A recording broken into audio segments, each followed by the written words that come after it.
Salmos número 23, versículo 4. Os irmãos encontraram? Diz assim, ainda que eu andasse pelo vale da sombra da morte, eu não temeria mal algum, porque tu estás comigo. Tua vara e o teu cajado me consolam. Amém, irmãos? Obrigado aos irmãos que acompanharam, os irmãos podem sentar. Eu vou falar um pouquinho sobre os vales na Bíblia, e eu acho muito importante ressaltar essa questão. O vale é uma depressão cercada por montanhas, pode ser também uma planície cercada por montanhas, é um vale, né? O vale mais famoso para nós aqui é o Vale do Itajaí, que é de onde nasce e deságua o rio Itajaí. Em volta, né, existe montanhas, então esse é um vale. Um vale é isso, é uma depressão cercada por montes, com exceção de um lado, né? Sempre fica um lado sem montanhas, que onde não temos um lago, mas um vale. Se fosse fechado, se tornaria um lago, evidentemente. E eu quero falar um pouco disso aqui. Acho que esse versículo aqui, irmãos, foi um dos versículos que eu mais ouvi esses últimos meses na minha vida, porque eu ensinei minha filha a repetir, e ela repete para mim isso aqui toda noite. Ainda que eu andasse pelo vale da sombra da morte. E esse versículo ele ficou na minha mente e no meu coração, e eu quero falar com os irmãos alguns vales. E o primeiro deles é esse aqui, que é o vale da sombra da morte, né? E não dá para escolher o caminho, e não dá para evitar os vales. Se desse, seria muito bom, mas não dá. É importante a gente lembrar disso. A gente tem que sobreviver ao vale. Então, alguns vales na Bíblia têm uma conotação negativa e outros têm uma conotação mais positiva. Mas vale sempre é vale, né? Sempre envolve dificuldade, angústia, desafios, mas é o lugar onde a gente pode se mostrar mais forte, onde a gente pode adquirir as melhores experiências e onde a gente pode sobreviver fortalecido. A gente sai melhor. E a gente, se pudesse evitar, evitava, né? Às vezes a gente vê pessoas orando para Deus tirar a luta, ao invés de Deus me ajude a superar essa luta. É mais fácil a gente atravessar superando do que evitando. Só que o texto diz, ainda que eu andasse, então, ou ainda que eu ande, né? É o que o texto fala, porque ocasionalmente o vale ele se apresenta para nós. E se nós olharmos no contexto de Davi, o vale para ele era um lugar difícil, era um lugar pedregoso, montanhoso, escuro, onde o lobo poderia se aproximar do rebanho e ele perderia o controle quando houvesse um ataque, porque o rebanho se dispersa, a ovelha tem uma visão muito curta. Então, de todos os versículos que tem no Salmo 23, esse aqui é um versículo que fala do sofrimento. Os demais parece que falam mais da vitória e da alegria. Ele é um contraponto, né? Ele está aqui justamente para a gente entender que não é só festa, que não é só tranquilidade. Mas ainda que eu andasse, quer dizer, posso andar como posso não andar no vale da sombra da morte. Depende da circunstância. Não sou eu que coloco-me nessa condição, ou seja, se por acaso eu andar, não é as minhas escolhas esse vale aqui, porque tem vale que a gente se mete nele, e tem vale que as pessoas nos metem nele, e tem vale que é Deus quem nos coloca nele. E a gente precisa distinguir desses três para a gente não reclamar ao ponto de falar mal do plano de Deus para nós. Às vezes a gente olha para algumas pessoas, até a gente na Assembleia de Deus temos o hábito de os obreiros se assentarem no púlpito, né? E como a exigência é terno e gravata, a gente fica até mais bonito, né? E muitos irmãos olham para cá e pensam assim, se eu pelo menos tivesse uma cadeira lá em cima, eu não estaria sofrendo assim. Tem algumas pessoas que pensam assim. E eu já ouvi de uma irmã que se o meu marido fosse um engravatado, eu não estaria passando por isso. Porque elas estão olhando de longe. E de longe parece que aqui em cima ninguém tem vale. E como eu estou aqui em cima, olhando daqui, parece que ninguém tem vale também. Então estamos quites.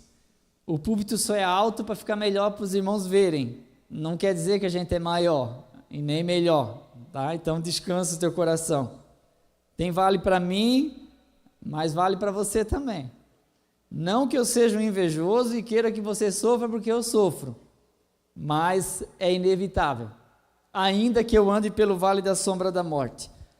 Só que um detalhe, vales não são lugares permanentes de a gente estar, mas é um lugar de passagem. Ah, se eu fosse o pastor, eu ia só mandar. Se eu mandar, todo mundo obedece. O seu filho, se você ainda não teve, tenha. Tem hora que você manda, ele diz que não faz. Você ainda fica, o quê? Como é que é? Você está dizendo que não vai fazer? É. O seu funcionário já deve ter dito isso. A pessoa que limpa a sua casa já deve ter falado algumas vezes para você, não, em cima dos guarda-roupa eu não limpo. Não, mas eu estou te pagando, não. Aí arruma outra, não, eu não vou fazer.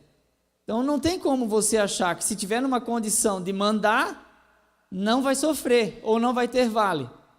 Vai sofrer por mandar também. Então o que eu quero dizer com isso é que cada posição, seja ela qual for, tem o seu desafio e o seu vale, não se preocupe não. O que a gente vê às vezes é que a gente disfarça muito o vale. A gente não fala para quem a gente ama, porque a gente não quer preocupar a pessoa que a gente ama, mas a gente também sofre. Alguns sofrem mais, outros sofrem menos. Alguns se acostumaram com o sofrimento, outros não conseguem se acostumar. Para alguns o vale é quando aparece, não gosta de aparecer. Para outros o vale é o anonimato, não gosta de ser esquecido, gosta de ser lembrado. Alguns o vale é a angústia interior, luta espiritual, é os seus próprios pensamentos e você sozinho lutando contra si mesmo, seus desejos, suas vontades. Para outros o seu grande vale, que implica em sombra da morte, que é a proximidade da morte, que você pensa que vai morrer, é uma literal depressão, que você acha que não vai conseguir sair dela vivo. Para outros, é uma fraqueza espiritual, ora, mas não sente Deus. E tem dia que pensa assim, eu não sou crente. Eu não sou crente, eu acho que eu não sou crente. Não é possível, tudo isso acontecendo comigo. Ora, e parece que não tem ninguém do outro lado te ouvindo.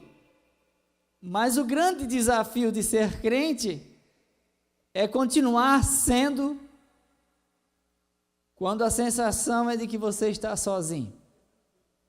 Esse é o grande desafio de continuar crente. Porque firme no propósito, quando ouve Deus, está tudo a favor, é fácil. Mas como diz aquele hino, te louvarei, não importam as circunstâncias, eu te louvarei. Eu te louvarei. Independente das circunstâncias. Eu sei que eu sou novo em vista de outros irmãos aí, outros aqui com muito mais experiência que eu poderia falar, que viveram momentos muito mais difíceis do que eu vivi. Só que uma coisa, não se agarre ao seu passado. Não seja um extremo saudosista, embora o passado seja muito bom e proveitoso. Mas a gente tem que levantar e olhar para frente. Irmãos, levantar e olhar para frente. Não fique parado no seu vale. Levanta e vamos para frente. Ainda que eu andasse, por acaso eu andasse pelo vale da sombra da morte, ele fala de uma coisa, que não teria medo, mas na realidade tem hora que dá medo sim. Dá medo, não é? Muito medo. E o medo nos impede de ver coisas, como o moço de Eliseu. olhou e disse: olha, estamos cercados, nós vamos morrer. Eliseu orou e disse: Senhor, abre os olhos desse moço. E quando ele olhou, ele já não viu mais os inimigos, mas ele viu carros e cavaleiros de fogo que estavam ali para sua proteção. Por isso que o salmista está dizendo: não teria medo, ou não temeria, porque a nossa primeira reação num vale é ficar com medo, porque o vale nós não temos o comando das coisas, e não tendo o controle, a gente fica inseguro, e estando inseguro, o que sobra para nós é medo. Medo que o ministério vai falhar, medo que a vida financeira quebre, medo que você não persevere naquilo que você já pregou até agora, medo de que por algum momento Deus te deixe sozinho, sozinha. Mas o Salmo diz assim: não temeria mal algum, e o complemento desse versículo é: porque tu estás comigo. Então Deus está conosco, e isso já é uma grande coisa, afinal isso é decisivo. Por isso que eu digo, é bom que você se acostume consigo mesmo, porque às vezes você vai ser a única companhia de você mesmo, excetuando Deus. Só que Deus está conosco, Ele é o nosso melhor amigo. Por isso que é interessante a vida de profetas da Bíblia, como eu preguei sobre Jeremias sábado. Só Jeremias e Deus estavam dizendo: vai haver um cativeiro babilônico. Todos os demais diziam: não vai haver. Deus não vai deixar esse templo e essa cidade ser destruída. Jeremias ia lá e profetizava e dizia: Deus, eu não aguento mais. Eu vou lá e profetizo, e ele diz que eu só profetizo desgraça. Mas é o Senhor que está mandando. Mas eu decidi não falar mais, que é Jeremias 20, versículo 7. Muito interessante esse texto. Queria que o Toniel está lá, o Nilson. Coloca Jeremias 20 e versículo 7. Oxa. Gerei. Parabéns. Persuadi-se-me ao Senhor, e persuadido fiquei. Tem uma versão da sua Bíblia que está escrito iludido. Tem uma outra que fala: me enganastes, Senhor, me enganastes, e enganado eu fiquei.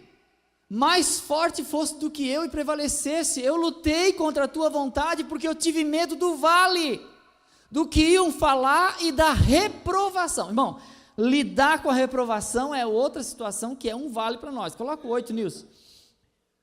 Porque desde que falo, grito, clamo, que era a violência e destruição que viria, e a palavra de Deus se tornou para ele uma vergonha. Versículo de número 9. Então disse eu: para mim acabou aqui, chega, eu não quero mais, é o seu vale. Se você nunca viveu isso, talvez vá viver um dia, aquele dia que a gente diz assim: ó, agora chega, tá, agora para mim deu. Vim até aqui, né, já andei bastante, mas agora eu não quero mais, não vou mais falar no seu nome. Isso aqui não é o Eliel que está falando, irmãos, é o profeta Jeremias. Tem gente que acha que é mais forte que Jeremias. Não, eu nunca falo uma coisa dessa. Eu nunca pensei em desistir. Um dia eu ouvi isso, até olhei de novo para ver se não era um anjo. Pensei: meu, é um tipo de anjo. Todos nós passamos por momentos assim. Às vezes a gente não fala porque a gente tem que manter a nossa pose pastoral. Porque alguém vai dizer assim: se o irmão Eliel está assim, imagine eu. Eu não estou assim, mas eu já estive. E eu não tenho receio de falar, eu sou gente, eu sou humano. O que me faz estar aqui não é a minha força, é a força de Deus. Eu pensei em dizer: eu não falo mais, eu não quero mais esse ministério. O Jeremias disse: mas isso foi no meu coração como um fogo ardente encerrados nos meus ossos. Eu estou cansado de sofrer. Mas aí ele diz: mas há um fogo queimando em meu peito que não me dá descanso. Eu não vou falar, mas o fogo não deixa eu parar. Há um fogo dentro de nós. Porque se esse fogo não aquecer, a nossa vida entra em uma geladeira, em um freezer, e que a gente não se aquece mais. Mas quando Deus vê que a gente vai esfriando, vai esfriando, vai esfriando, vai esfriando, Ele vai lá e dá só um sopro só, E aí o coração se aquece de novo. Essa foi por pouco. E Deus está ensinando para nós: aprenda a depender. É vale. E o vale da sombra da morte, você depende sim.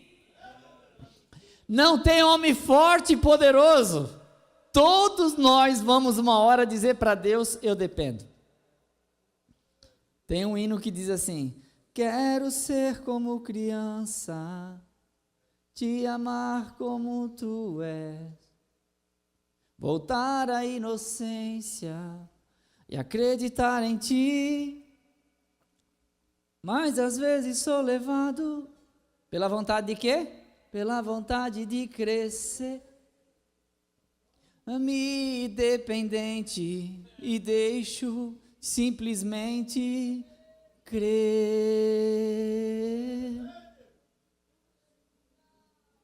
Longe do teu amor, Senhor, não posso viver. Longe do teu abraço, Senhor. Aí o hino vai dizer: abraça-me. A gente sente o abraço de Deus, né? Você sente o abraço de Deus aí?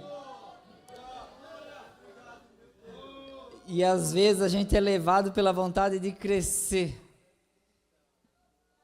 Depois eu vou falar sobre um vale desse tipo aí. Vontade de crescer. E quando a gente não cresce do jeito que a gente gostaria, ou do jeito que a gente pensa que deveria crescer, a gente entra num vale interior de comparação com os outros e pensa: não andei, não cresci, não melhorei, não produzi nada, sou um mini estéril, mini e estéril, ou seja, pequeno e não produzo. Tem um mini estéril. Mas ainda bem que a vara e o cajado do Senhor nos consolam, né? Às vezes a gente quer andar sozinho, ele dá uma varada, a gente volta quietinho. Quando ninguém vê, ainda tá bom, mas quando a gente apanha e os outros vê, aí dá vergonha, né? A vara é para afugentar lobos, né? O cajado é para dar direção. E o segundo vale é chamado na Bíblia de vale estéril, que está em Deuteronômio 21:3. Um vale estéril, um vale que nunca produziu, um vale que nunca teve nada. Deuteronômio 21:3, está lá. E na cidade mais próxima ao morto, isso aqui quando achar alguém morto que não tem sinais de quem matou. Os anciãos da mesma cidade tomarão uma novilha de manada, ou da manada, que não tenha trabalhado, nem tenha puxado com jugo. E os anciãos daquela cidade trarão a novilha a um vale áspero. A minha versão diz: a um vale estéril, um vale sem vida, um vale sem plantação, um vale que não tem nada, um vale seco. E ali eles iriam degolar essa novilha, chamaria os anciãos da cidade, que colocaria a mão sobre a cabeça da novilha e dirão: não vimos quem matou, que Deus não puna a nossa cidade. Era a cidade mais próxima de onde encontraram o morto. Que Deus não puna essa cidade porque não temos culpa, não vimos o que aconteceu. E essa novilha deveria ser morta nesse vale áspero, árido, estéril, que não produz aquilo que eu falei agora. E às vezes é muito curioso isso, a sensação de, sei lá, bem que poderia aparecer alguém contando um testemunho de uma oração nossa, né? Ou chegar uma carta lá em casa de uma resposta de alguém, alguém contar um milagre que Deus fez através da minha vida, para que, né, eu não vou me orgulhar, mas pelo menos para eu me sentir usado por Deus, para que eu não me sinta estéril ministerialmente. E às vezes a gente sente isso, a gente sente uma esterilidade em nossa vida íntima com Deus e a nossa vida conjugal também, não há progresso. Esse vale árido que a gente se mete às vezes, ou a gente passa, e parece que nunca vai passar, e nós estamos nele às vezes. Às vezes não é o vale da sombra da morte, não tem perigo de morrer, mas a gente não vive também. eu não estou destruindo nenhuma plantação, mas também não estou plantando. Eu não atrapalho ninguém, mas eu também não ajudo. Eu não ajudo, mas também não atrapalho. Eu já ouvi alguém dizer assim. E ser estéril, na nossa cultura, o homem ser estéril, dependendo da situação, é um pouco triste, sabe? Eu me lembro que, quando estava já há 3 anos casado com a Kátia, e ela não engravidava, daí eu fui fazer um exame, né? Aí eu fiz um espermograma, aí eu voltei no médico com papel, aí eu levei lá o resultado e dei para ele. Ele olhou assim para mim, olhou para o exame e disse: do jeito que está isso aqui, tu nunca engravida ninguém. Próximo. Mais grosso que parede de igreja. E eu fiquei muito triste com aquilo ali, sabe? Eu embarquei na minha bicicleta e fui para casa chorando. Cheguei em casa, coloquei a bicicleta lá no canto, lá atrás da casa.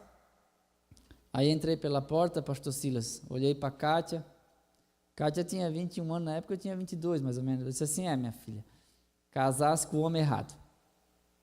Ainda dá tempo de tu fazer a tua vida, arrumar um homem que possa te dar filhos. Tudo isso aí, gente. Uma vez eu contei isso, né, que tinha um marido que tinha feito a mesma fala para a esposa, a mesma situação. Não dá, até a gente se sente até menos homem. Eu pensei, meu Deus, aí eu olhava os outros e, meu Deus, eu sou tão inferior, eu já me sentia menor, porque eu sempre fui complexado, hoje estou um pouco melhor. E ainda numa condição dessa, Eliseu, eu disse: não, agora eu vou morrer de vez, já acabou, nem um filho eu não posso dar para essa mulher. Mas uma coisa que me confortou muito, né? Aquele olhar muito meigo, tranquilo, ela olhou para mim e disse assim: e qual é o problema? Eu te amo mesmo assim. Aí quando ela disse isso, meu coração confortou, parecia assim que tinha resolvido tudo, mas pelo menos uma parte resolveu, o meu coração descansou. E às vezes a gente espera aquele milagre através da nossa oração e não vem. A gente espera que alguém conte o testemunho da nossa pregação e não acontece. Mas isso não quer dizer que Deus não nos ame, não quer dizer que Deus não use, e não quer dizer que vai ser sempre assim. São etapas. Tem pessoas que desistem porque não têm o crescimento que gostariam de ter. Tudo há um tempo e um propósito. Se a gente aguardar, as coisas vão mudar sim. E até no ramo empresarial também. Pessoas às vezes trabalham 1 ano e esperam que o salário dobre em 1 ano, mas não dobrou. Aí pensa, vou mudar de profissão. Aí trabalha mais 1 ano, queria ganhar o dobro do que está ganhando. Não mudou, mas não progride, porque onde ele pensa que vai ficar sempre assim, deveria ter ficado e se especializado, adquirido experiência. Muitas vezes a gente quer fazer de tudo um pouco e não faz nada especificamente. Por isso que é importante que a gente seja específico. E aí a gente começa a produzir alguma coisa melhor e maior para o reino, para as pessoas, e a nossa vida muda. Tem uma coisa que eu quero falar aqui, irmãos, que às vezes a gente carrega um fardo muito pesado que não é nosso. Que eu falei domingo numa igreja que eu preguei. Às vezes a gente carrega palavras e frases que foram ditas para nós e que nos travam, e a gente carrega aquilo dentro da gente. A gente ouviu uma frase de alguém que deveria abençoar e aquilo ficou dentro do nosso coração. E aquilo atrapalha o nosso crescimento. E tem uma outra coisa muito interessante, que é a culpa. Tem culpa que os outros colocam na gente. E tem culpa que nós mesmos carregamos como se fosse nossa, mas não é. E fica um fardo muito pesado.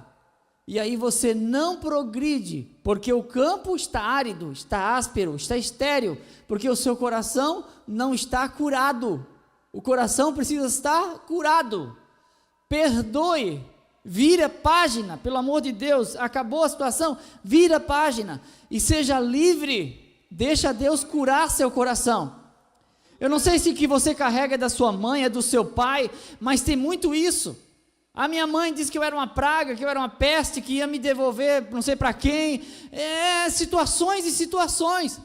Mas hoje eu estou aqui em pé para dizer para vocês, eu sou fruto de situações onde tudo dizia que era para não dar fruto, mas Deus deu condição de perdoar meu pai, perdoar minha mãe, perdoar pessoas que me magoaram, e eu também pedi perdão para pessoas que eu também magoei, para eu poder estar livre, para poder não viver um campo seco, árido. Tem pessoas aqui que depositam a sua vida toda na amargura, vive no meio de pedregais e não prospera, tudo que planta não dá, porque não prepara a terra do coração. Mas deixa o Senhor tratar teu coração através dessa palavra aqui.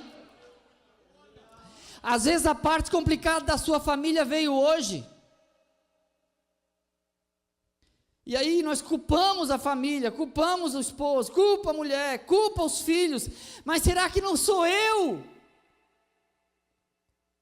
Pastor Jeremias Pereira, um pastor presbiteriano, ele diz: a pior coisa que existe no meu ministério sou eu. Eu não culpo ninguém. Se eu acho que eu poderia estar melhor, é porque eu não escolhi certo, ou eu não fiz certo. Quando a gente culpa muitos outros, a gente fica nesse solo árido, seco. Quando a gente capina, ao invés de a gente criar uma situação de solo, a gente faz levantar poeira. Tem gente capinando no meio da poeira. A Bíblia diz: marido, não trata mal tua mulher, porque a tua oração vai ser impedida. Pode orar até rachar o joelho, se você não amar seu cônjuge, a oração não passa. É a Bíblia que diz, é solo árido. Se tu trouxer a tua oferta no altar e te lembrar que teu irmão tem alguma coisa contra ti, deixa a tua oferta e resolve com o teu irmão primeiro. Não adianta encher o altar de oferta se não resolveu com o irmão. O irmão é mais importante que a oferta. O relacionamento com Deus é quebrado por causa do meu relacionamento contigo. Eu tenho que me entregar a Deus, mas saber que eu também preciso do teu perdão e você do meu. Senão é terra seca. E quando você chegar no lugar, como o pregador falou aí, acho que sábado, né? E eu também tinha preparado, mas daí eu pulei. Eu ia falar também daquele pastor José Pereira, aquela parte lá que no vale de Gerar, onde Isaac chegou e tal, e foi cavar um poço, e deu água. Quando acabou, vieram os filisteus: é nosso. Interessante que antes de cavar ninguém queria. Aí o Isaac era calma, o Isaac era gente boa, o Isaac é gente fina, gente. O Isaac, tá bom, então tchau para vocês, a gente vai cavar ali no outro lado da cerca. Cavou lá, água também. Quando acabou, não é possível, os filisteus chegaram, esse poço é nosso. Mas que perturbação, que perseguição, gente do céu. Aí ele disse assim: agora vamos cavar. Não, ele não desiste. É isso que eu acho interessante. Quem é chamado por Deus, pega uma terra seca e faz produzir. E quem não é chamado, enche de espinhos e urtigas e não produz nada, mas está sempre olhando para o outro, dizendo assim: ó, aquele campo lá é melhor, se eu estivesse plantando lá estava bom. Mas não é o lugar que faz a pessoa, é a pessoa que faz o lugar. A gente espera que o lugar nos acolha, que o lugar nos levante, que o lugar nos melhore. Quem tem que melhorar sou eu, e eu melhorar o lugar. É você que tem que melhorar o lugar. Somos nós, irmãos, quando chegamos numa empresa, e aquela empresa melhore só por causa da nossa presença, e a casa de Potifar foi abençoada por causa da presença de José. É interessante que lá Elimeleque, na terra de Gerar, quando ele progrediu, ele sentiu tanta inveja, dizer: sai de perto de mim, porque você está muito próspero.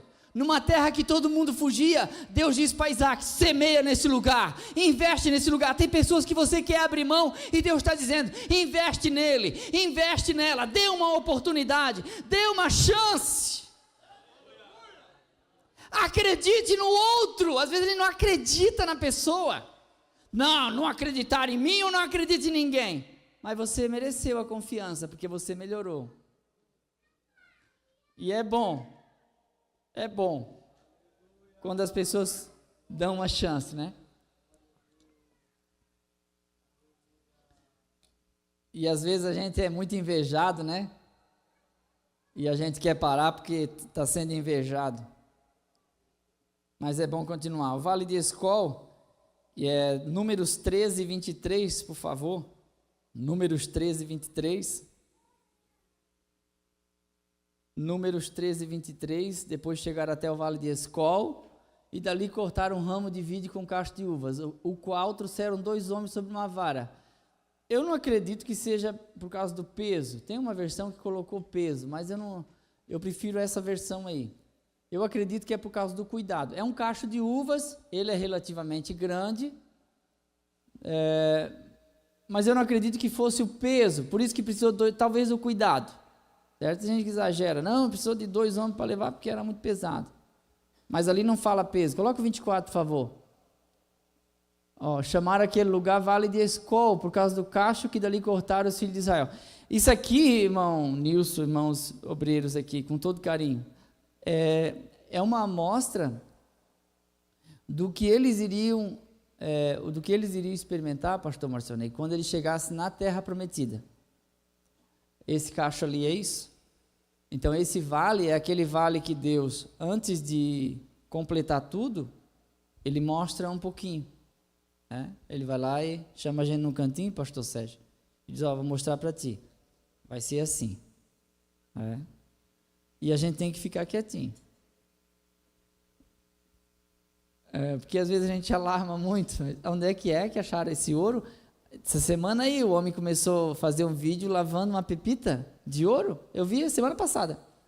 E lavou, esfregava com a escova para separar ali o barro do ouro e separando.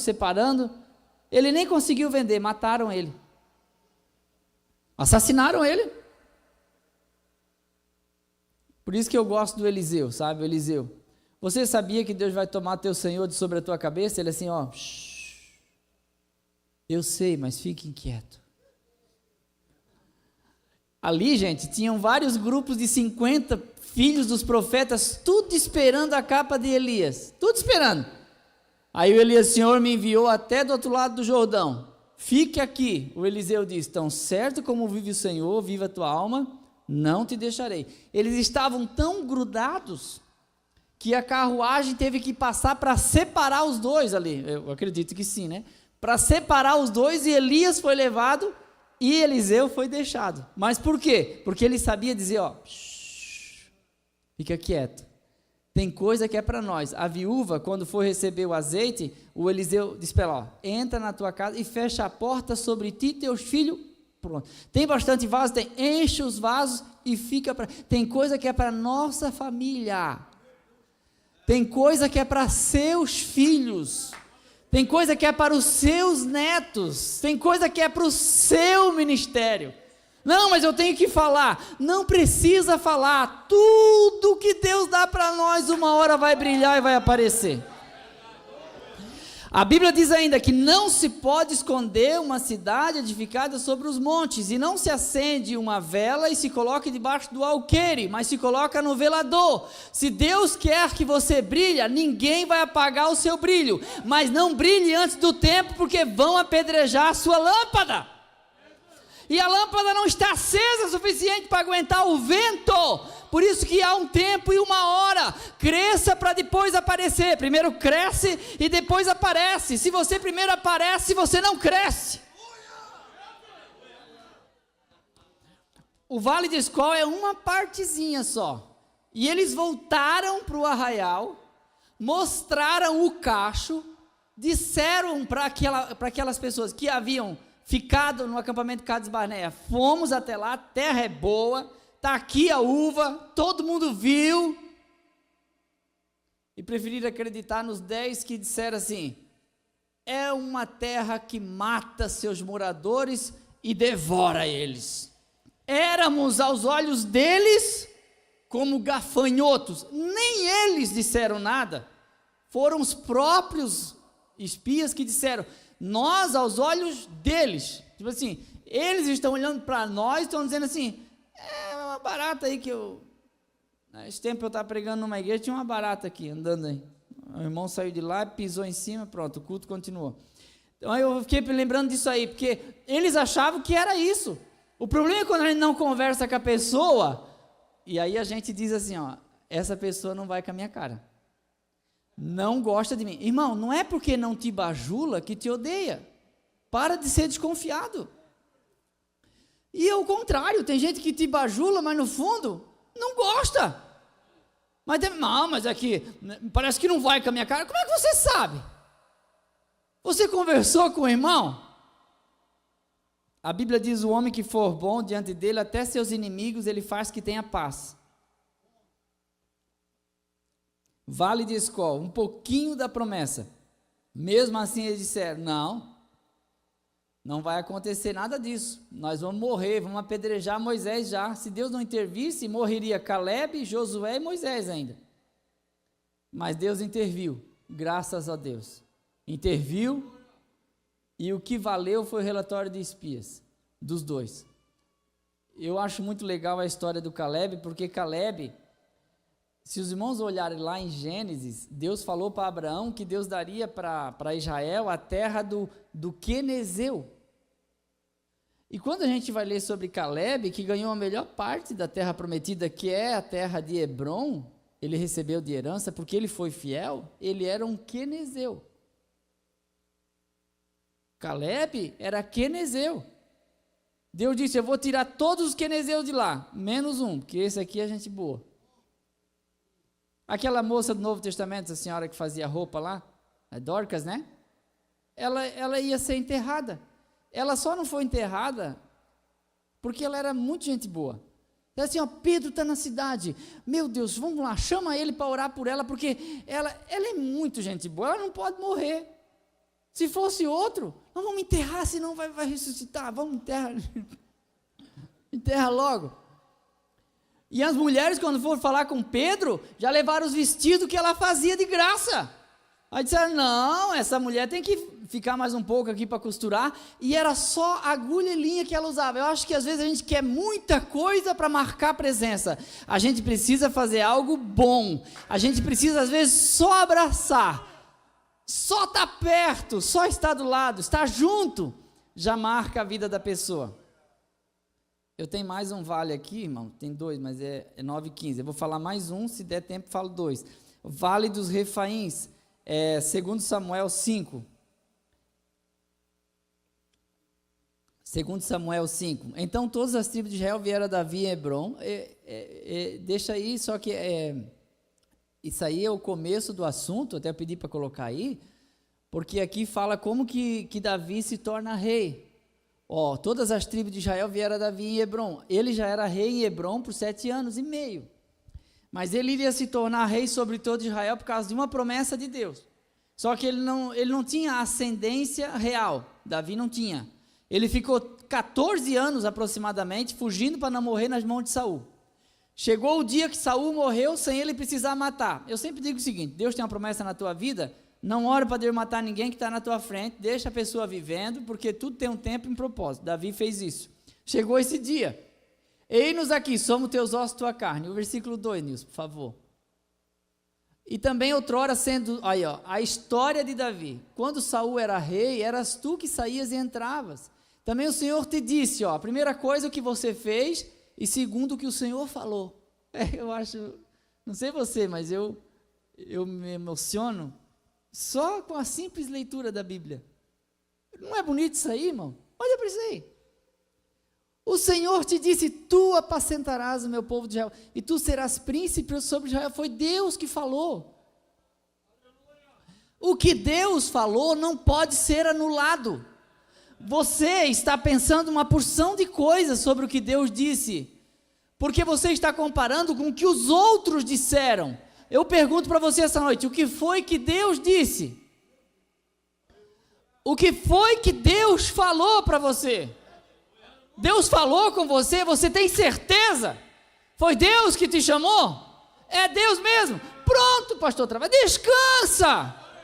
Acabou, não vai pegar meu lugar, eu não tenho lugar. Eu não tenho lugar, como é que vai pegar meu lugar? Quem falou foi Deus. Davi, vamos colocar outro rei, Isbosete. Deixa. Davi, matamos o Isbosete, está aqui a cabeça dele. Agora vocês dois vão morrer, porque não é assim que se faz. Aos poucos ele chegou aqui, versículo 3. Assim, pois, todos os anciãos de Israel vieram ao rei em Hebrom, E o rei Davi fez com eles acordo em Hebrom perante o Senhor e ungiram Davi sobre Israel. Ele foi o único rei na Bíblia ungido 3 vezes. Ele foi ungido na casa do pai, foi ungido em Hebrom e foi ungido aí. Aí agora o versículo 17. Ungido, todo mundo feliz, mataram um bezerro, fizeram uma festa, todo mundo ficou satisfeito. O Davi agora é rei, está tudo certo, agora é só mandar. Só mandar. Ouvindo os filisteus que haviam ungido o rei Davi, todos os filisteus, que fazia alguns meses que já tinha matado Saul, subiram em busca de Davi. A gente vai vir aqui cortar a tua cabeça e a gente já vai voltar para casa. O que ouvindo Davi, esperto, foi para a fortaleza, versículo 18. Os filisteus vieram e se estenderam pelo vale de Refaim, que é chamado de Vale dos Gigantes. É o lugar onde as lutas são maiores do que as nossas forças. Como diz Paulo, né? Como disse Lucas na narração dele do naufrágio. E levantou sobre nós uma não pequena tempestade. E já por muitos dias desapareceu o sol, a lua e as estrelas. E esvaiu-se toda a esperança de nos salvarmos. Eles tinham certeza que eles iam morrer.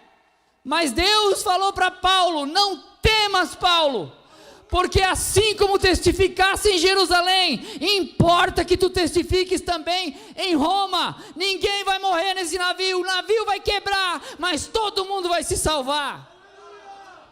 O Vale do Refaim é quando não tem jeito aqui no andar de baixo, é a sua causa na justiça, é o diagnóstico médico, é o casamento, é o ministério. Tudo que você coloca nessa condição, agora minha força acabou, o que eu podia fazer eu já fiz, agora eu só vou olhar o resultado, destruiu, acabou com a minha vida, não tem mais força. Mas aí vem Deus e diz assim: vamos embora agora é comigo, até aqui você fez o que pôde, agora eu faço o que você não pôde. Se Deus não intervisse até agora, você não estava aí me olhando, você não estaria aí me ouvindo. A intervenção de Deus até agora foi importantíssima, por isso você não está em uma depressão profunda, e se está, o Senhor está aqui para te arrancar de lá. É um vale muito grande, é um vale de gigantes, mas o nosso Deus é muito maior do que a luta, é muito maior do que o vale, é muito maior do que a prova. Esse foi o primeiro desafio. Versículo 19, Nilson, por favor. E Davi consultou o Senhor dizendo: subirei contra os filisteus? Devo ir? Entregar-me-ás nas minhas mãos? E disse o Senhor: sobe. Não, Saul, ele fazia de tudo, ele daria todos os tesouros que ele tinha no palácio para ouvir Deus dizer isso aí, ó. Às vezes você olha para o seu bolso, poxa, não tem grana, mas o que Deus diz de você,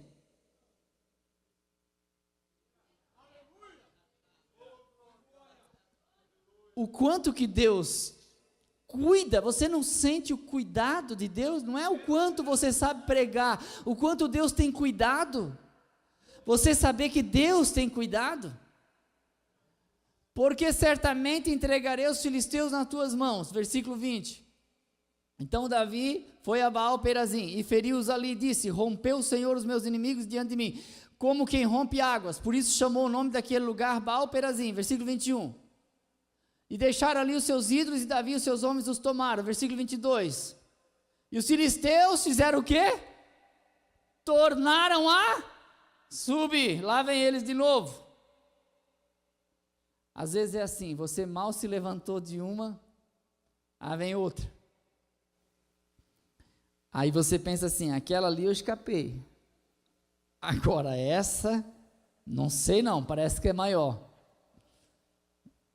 E aí veio de novo, os filisteus se estenderam no mesmo vale, Refaim, versículo 23, Davi poderia ter dito assim: Senhor, eu nem vou perguntar nada, porque agora mesmo aí teve uma luta aí com os filisteus, eu fui lá rapidinho e matei todo mundo, matou e eu tô livre. Mas não, ele assim, e Davi consultou o Senhor de novo, Subirei. O Senhor disse não. Tem hora que Deus diz sim, aí tem hora que Deus diz não. Tem hora que Deus diz não, a gente fica muito triste, né? Deus não me ama. Deus não quer me prosperar.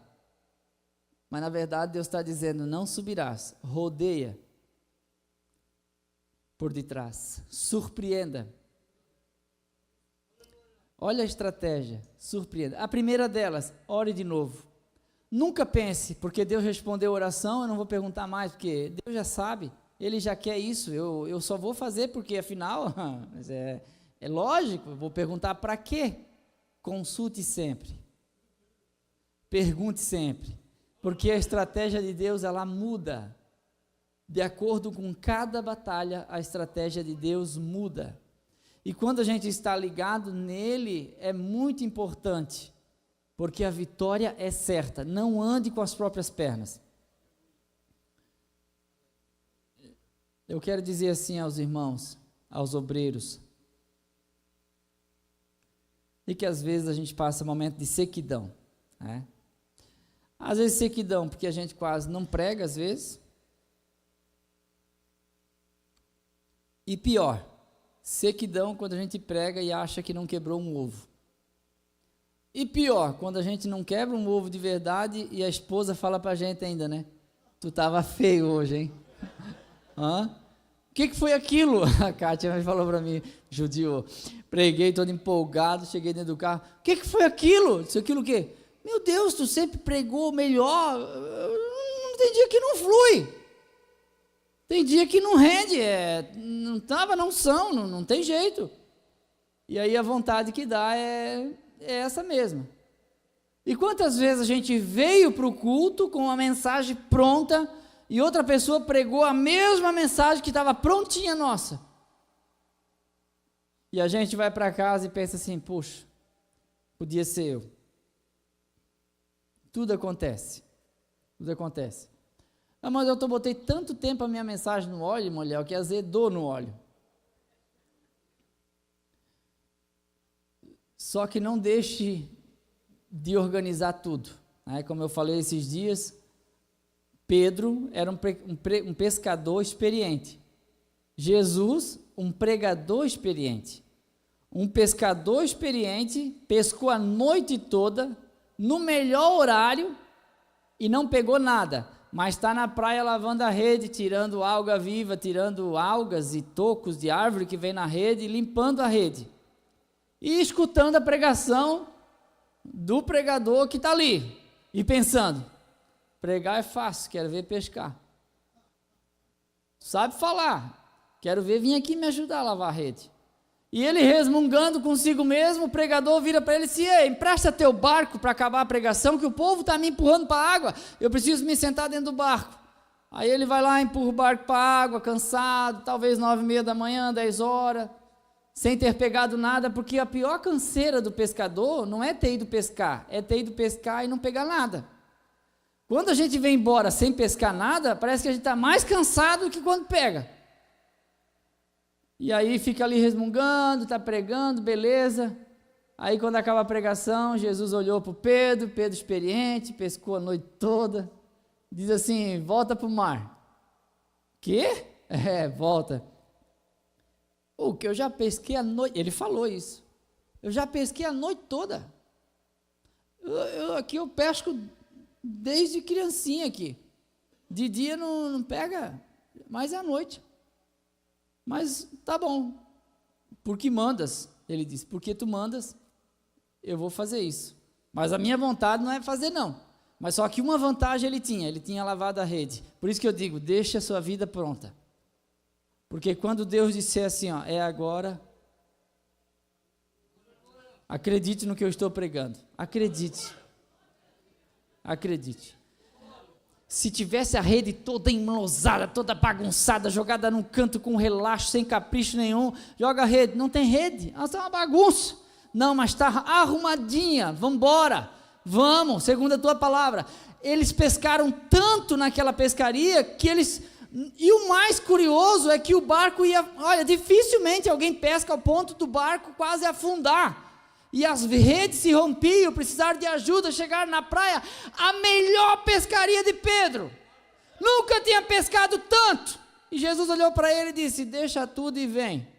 Ai, mas aí dói até em mim, porque agora que está tudo bem, o Senhor me convida para deixar tudo isso, olha quanto que eu vou ganhar nessa pescaria, mais do que o ano todo. Parece que no melhor momento Deus está dizendo, segue-me, deixa isso aí e segue-me. Tu estás muito materialista, tu estás muito calculista, tu está muito no financeiro, tu está cheio de razão, mas não tem espiritualidade, porque você está olhando só para a grana. Olhe para o sobrenatural, olhe para o espiritual. Deus está fazendo algo, Deus está trabalhando. Coloca para mim lá de novo, Nilson, o último versículo que estava lá, fazendo favor. E eu estou encerrando. E Davi consultou o Senhor, o qual disse, não subirás, rodeia por detrás deles, e virás a eles por defronte das amoreiras, versículo 24, e há de ser que ouvindo tu um estrondo de marchas pelas copas das amoreiras, então te apressarás, porque o Senhor saiu então diante de ti, a ferir o arraial dos filisteus, e fez Davi assim como o Senhor lhe tinha ordenado, e feriu os filisteus desde Geba até chegar a Gezer. Obrigado. Aí a vitória foi certa. 9:30, acabou. Vale de Baca. Vale de Baca é Salmo 84:6. Baca significa lágrima, choro. A Manueli não está aqui hoje, irmão Paulo, mas eles são Baca. Baca significa lágrima, choro.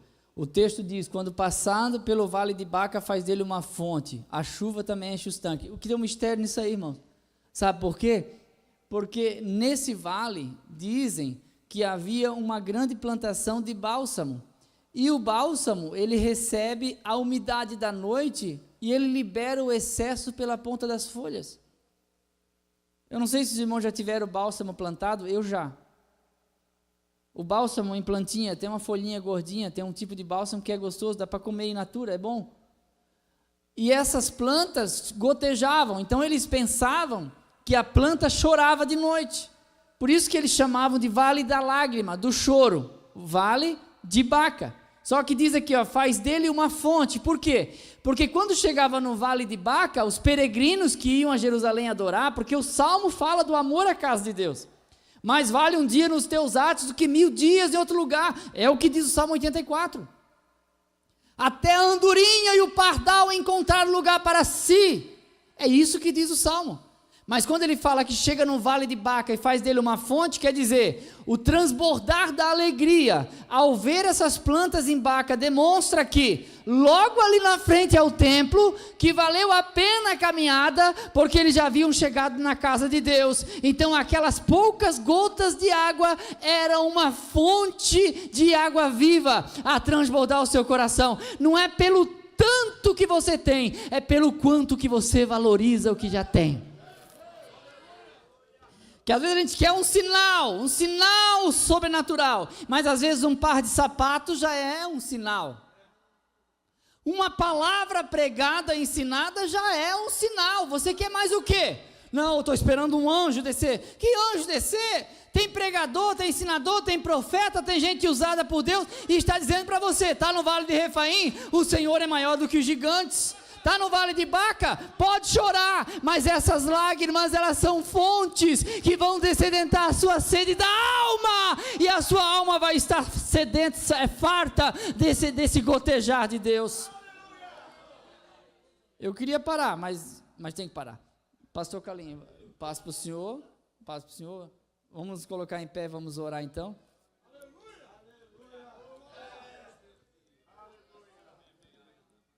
Eu acho que é Deuteronômio 32, eu gosto muito disso. Coloca para mim lá, Deuteronômio 32, 2. Os irmãos que quiserem uma oração, pode vir na frente. Os irmãos que, porventura, se sentirem tocados, se quiserem, pode vir. Ah, mas eu não quero ir lá na frente, eu quero orar aqui no meu cantinho. Ore no seu cantinho mesmo. Isso, ajoelhe se você quiser, isso mesmo. aí onde você está. Goteja a minha doutrina como chuva, a minha palavra como orvalho, como chuvisco e como gota de água. Aqui nós temos 4 estágios: chuva, orvalho, chuvisco e gota de água. Eu não sei qual o processo que você está vivendo. Talvez a sua vida está uma chuva maravilhosa. Talvez a sua vida está só no orvalho. É de manhã que você se sente melhor. Talvez é um chuvisco. Ou talvez são gotas de água. Mas uma gota somente já faz muito por nós. Eu vou me ajoelhar aqui também. E você pode orar aí. E a gente ora daqui. Os irmãos que estão em casa podem orar também. Ah, Deus, o vale às vezes é mais profundo do que a gente imaginou. A descida é muito íngreme e a gente não consegue colocar os pés firmes no chão. E sabemos que às vezes temos que subir tudo de volta. Tá difícil. A esperança parece que foi embora. Parece que não tem saída. Parece que não vai chover mais. Parece que não vai acontecer mais nada de novo. Estamos no vale estéril agora. O vale que não produz. O vale que não produz nada. Mas essas lágrimas vão regar. Essas lágrimas vão regar nesse vale estéril. É só o Senhor, Pai. É só o Senhor.